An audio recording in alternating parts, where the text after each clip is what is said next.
Hello guys, in today's video I'm going to show you how to transfer your domain to DreamHost.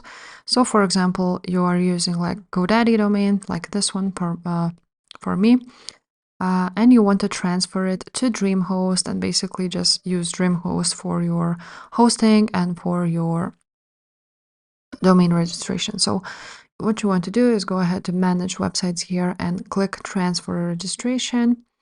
After that, you will be able to see this table where you can see you need to transfer. So you want to look at domain transfer rates because you have to pay a little bit for them to transfer, as you can see.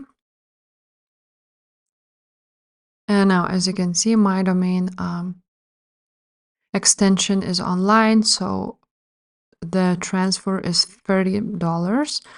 If you, for example, use com, then the transfer is $10, and you basically can see how much it costs. Now, from your current register, you want to go ahead and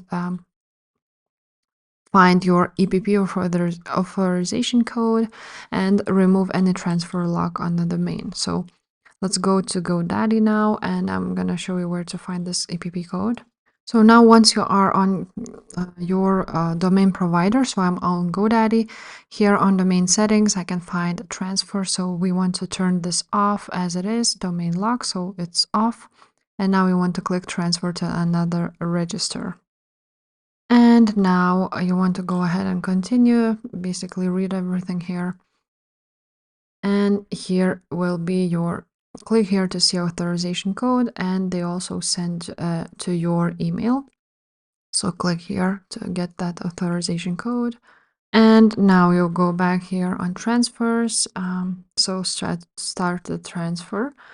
So let's write down our domain name. And now you will enter this authorization code right there.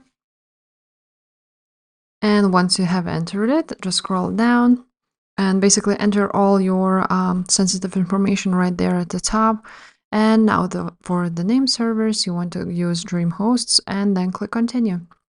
And now you will see how much it costs. So of course, I'm not gonna transfer it, but you will see, and then you proceed a payment entry and transfer your domain. So if this video was helpful, please leave a like, subscribe to this channel, and I will see you next time. Bye.